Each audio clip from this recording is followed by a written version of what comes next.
When it comes to wordplay, I'm bringing it. Everything I do is spine tingling, guaranteed to keep your mind lingering. When it comes down to me in the world, I'm fingering.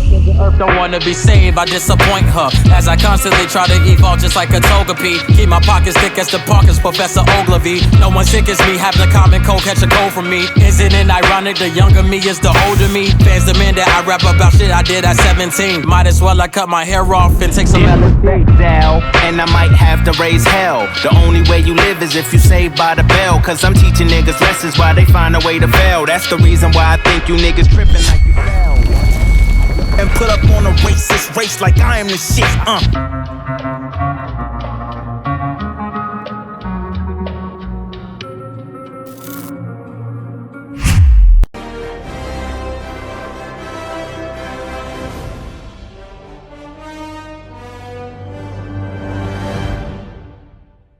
What's up, guys? Marcellus Williams, aka TheSwolefessor, here to educate you on health and social well-being.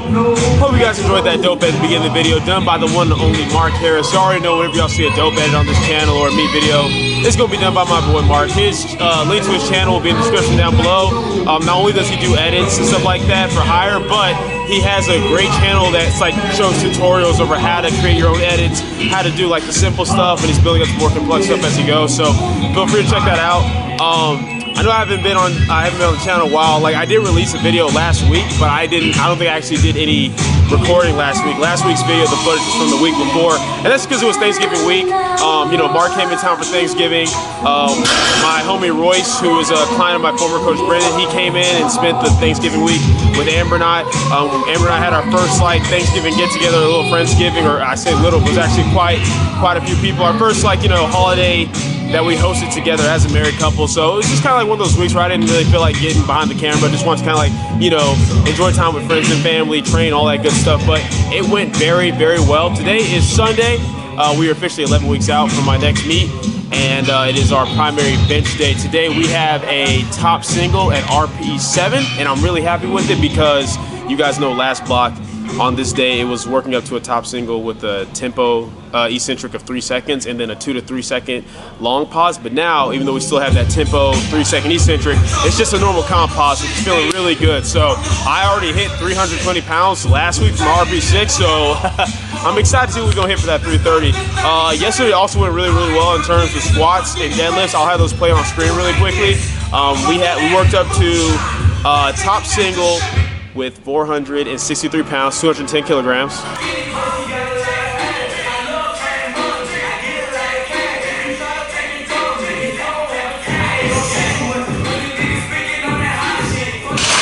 Then we smoked our back down 6 sets of 3 with 185 kilograms, which is, 175 kilograms, which is 385 pounds. That moved really well as well.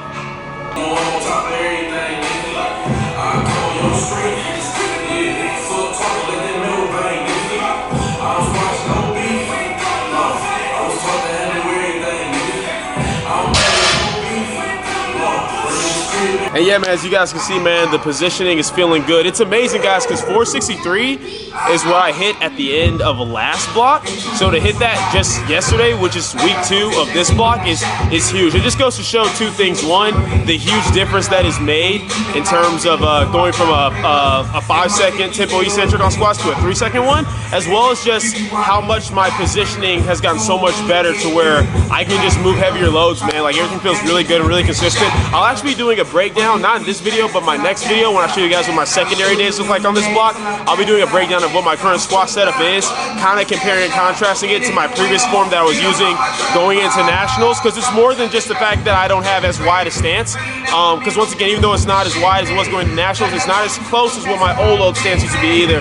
And there's a lot of things that I've changed in terms of like, my torso, my position as far as my pelvis, and then like emphasizing things with my big toe. I'll be going over all that later, but for right now, there's enough talking. Let's get warming up on bench.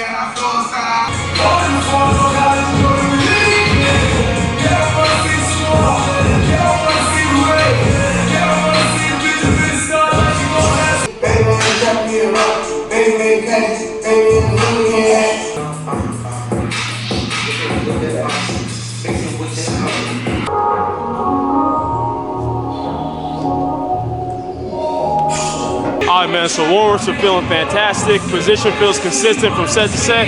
We got 330 on the bar, man. Let's smoke this.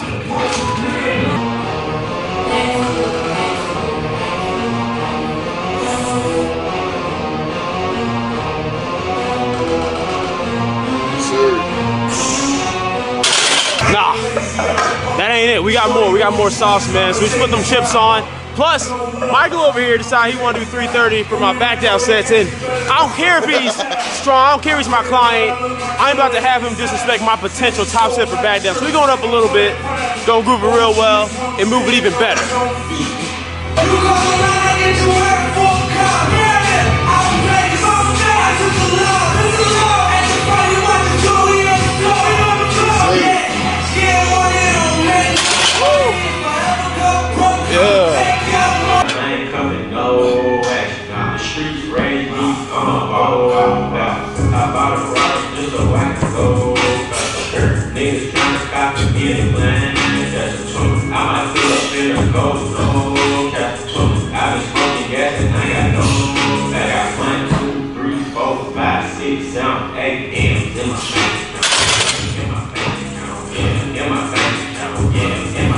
Alright guys, so top set of 336 felt really good. It felt better than the 330 all the way until like the very lockout part of it. And all that is even though I've been doing the wider grip, max grip bench for about, it's like what, 5-6 weeks now, I'm still kind of used to, like, with the closer grip, having to really focus on pushing up and back. Whereas with this wider grip, just because of the way my joints are stacked, the best cue for me is really just thinking pushing like up and out, and that kind of like allows me to lock out more smoothly, versus when I try to focus too much on pushing up and back, it actually ends up making me kind of come forward a little bit for some odd reason, just due to the joint stacking. But other than that, it felt great. Definitely no higher than like a 7.5 in terms of exertion, which is good for me. And the back downs, like I said, I just really emphasized practicing that, like, okay, up and elbows out position, and it felt really good. Just 4x4 with 74% of my max with 2 count pauses, and yeah, felt fantastic. So next we got accessory work. The accessory work on this day looks very similar to last block. The set and rep range is a little bit different on pin lay rows, and we switched out incline barbell press on this day with weighted dips, and incline barbell press on my secondary day with incline dumbbell press, just because, once again, as I told you guys, I haven't done barbell incline press consistently for years, and the reason I stayed away from it is because even when in good position, it never felt good on my shoulders, whereas incline dumbbell press feels fine, and weighted dips also feel fine. And, you know, even though it is an accessory movement, I can technically keep the weight around the same, so long as I'm progressing on bench first, the total workload volume is going up, but I'm really focused on trying to maximize hypertrophy. Like I tell you guys all the time, you know, yes, your limit in this sport, powerlifting, strength training, is set the day you're born by your genetics. Like, you know, you can't control your averages, you can't control your height, but one thing you can control to a certain degree anyway is how much muscle mass you put on. Yes, everyone has a genetic limit of how much mass they can put on at any given weight, but the reality is you can add to it. So if you're trying to get stronger and you're trying to add to your total, whether you're doing it for general strength training or powerlifting, but you're not focused on getting bigger, you're tripping. You guys, if you build this channel long enough, you already know the connection between hypertrophy and muscle mass. And if not, I will leave that in the description box down below. One of my oldest videos, you guys can check that out. But yeah, let's just, we're about to, you know, get through the success work and get to it. Now I want to talk to you guys about something that's kind of like been on my mind, that I've been discussing with clients, and that I discussed with Royce while he was here this past week. That thing is very important in terms of kind of like having the right mentality towards your training. This is really like, this is one of those things that really is a make or break. Like there's a lot of kind of mentalities you can have, where as long as your training is on point, you can kind of like get away with it. But this is one of those things where if this mentality is off, your training's never gonna be as good as it should be. So I'll talk to you guys about that either at the end of the video or throughout the video, I don't know. But let's go ahead and get a little bit of this pump, work on some of this craftsmanship, and get to it. Just realized, remember what I was trying to say. Basically, because I'm trying to get as jacked as possible, I'm tracking everything on my accessory list to make sure that I'm gradually adding load over time, which is why it's better to have weighted dips or incline dumbbell press that I know I can progress load on, than stick with incline barbell press where I'm kind of forced to only work with what I can do comfortably due to how uncomfortable it feels on my shoulders. Anyway, we got pin lay rows, 565. Last week we did 182 pounds, this time we're doing 192 pounds, and I'm kind of periodizing my accessory work the same way I am my big 3 work, where each block I scale things back a little bit, but my starting point is higher, and therefore the point I end at the end of the block will be higher as well. More weight, more workload.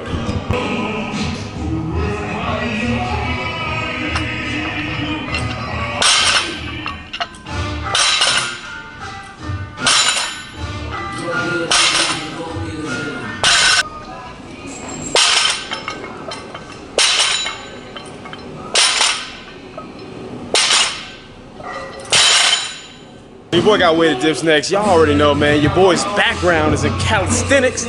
Weighted calisthenics. My best weighted dip was 225 pounds for one at the end of 2017. Best weighted pull up was 185 or 190, and then my best weighted channel was 200 pounds. So even though I ain't touched weighted dips consistently since the beginning of 2018, y'all already know we got to start with 100 pounds. Plus, that's the heaviest dumbbell they got in the gym. So I mean, I couldn't go heavier right now even if I wanted to. But we got 3 sets of 8. Let's get to it.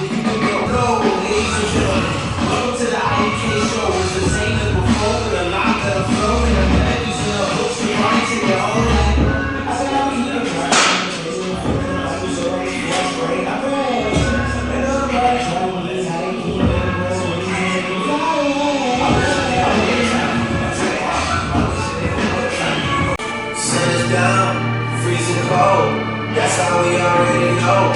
When it's here, my dog got it good for a Louis belt.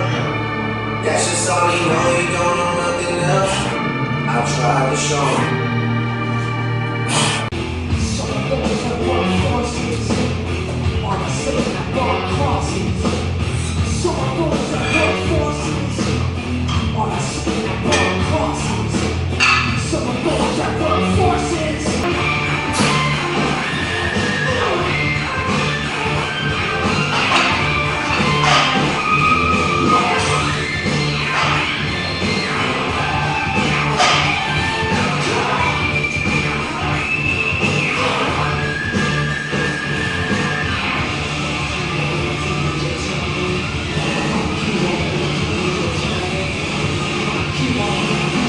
You guys just saw me do stance, single arm dumbbell rows, 4 sets of 6.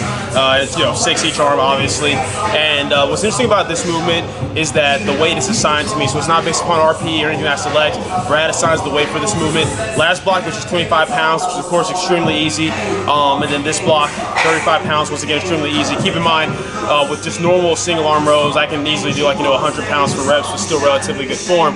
But this movement is more so for health. Like, I'm already going heavy on my back for this day as far as using the pin lay row, and then I hit my back 2 more times in a training week. So it's not like going light on this is gonna take away from my back hypertrophy, but it's just more so for health. Really focusing on getting a full protraction at the bottom and retraction at the top, and it feels really good. What I usually do is just instead of going one arm, the other arm, then resting, I just go one arm, the other arm, one arm, the other arm to get through all 4 sets. 1, just to get through the workout a little bit faster. 2, to kind of get some type of burn, make it a little bit more challenging. But yeah, next we're gonna just finish off the workout with the arm superset of choice.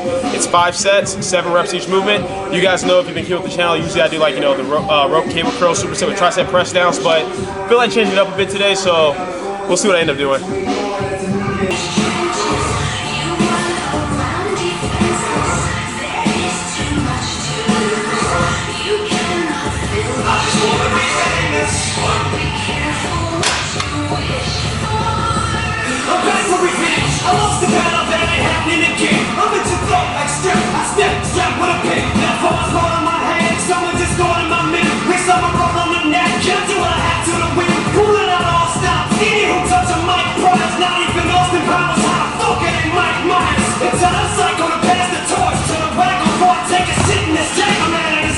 Alright guys, so I'm back at the crib. I was gonna close the video at the gym, but as y'all could tell, it was loud in there, man. Vibe was good, music was blasting, and I obviously wasn't about to have the music turned down so I could selfishly close out my video. But yeah, workout was really good. I'm really happy with how everything's feeling, man. I've just been consistently streaming together good session after session, week after week, block after block. But that's kind of comes down to what I want to talk to you guys about what in my opinion is kind of a make or break mindset when it comes to your training, and that's learning to have big picture thinking in the sense of understanding that one good training session is not going to suddenly boost all your lifts.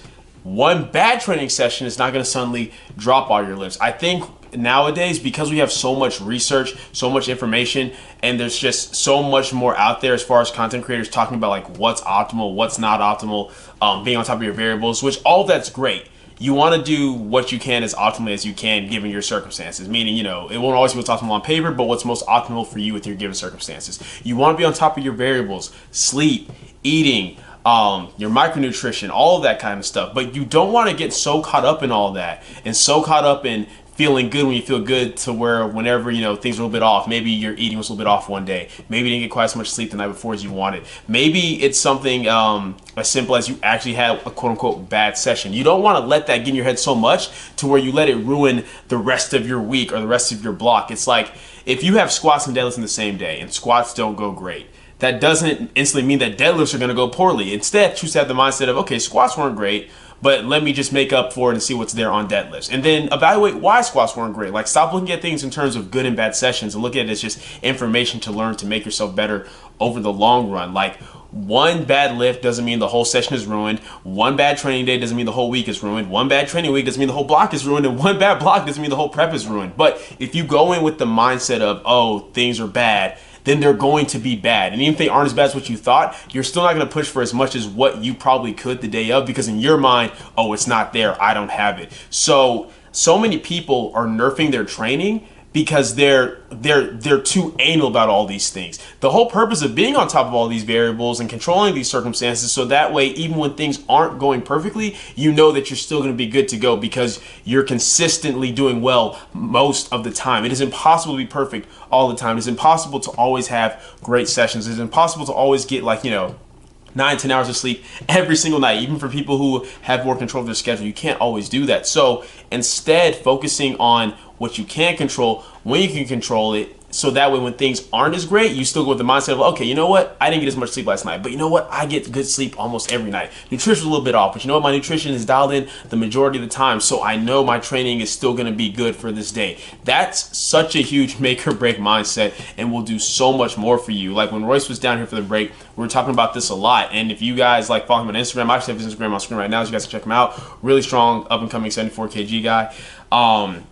You'll be able to see, like, in his captions where he's just talking about how his mindset's better and how he's doing well, because he's a perfect example of somebody where it's like, he's built well for powerlifting. The dude's shorter, he's jacked, has great leverages for this, but his mindset, it's kind of like I told him, like a roller coaster mindset. When he's feeling really up, he's feeling up. When he's feeling down, he's feeling down. And you don't want that, because that kind of causes your progress kind of like split even. You want to kind of have the mindset of, I'm always progressing forward no matter what, whether things are good or bad. That's something I always say about a lot of the top level lifters. People are quick to point out that, a lot of top level lifters don't have to be on top of all their variables as much because they have elite genetics, and they'll be better than 99% of people, even if they're at 8% of their potential. And I've said that myself too, that a lot of people can afford to skip out on certain things or not necessarily doing what's most optimal because their genetics make up for it. But one thing you'll notice for a lot of people at the top is their mindsets, man. They go in truly believing they got this no matter what. Even on bad days, they go in with the mindset of, well, I'm gonna just make the most of this day. And that's so huge, not just for lifting, but in life. So that's just something I just kind of want to address really quickly. It's something that I've definitely taken a stronger approach with, especially after last year. Those of you who've been with the channel, you know that last year was a really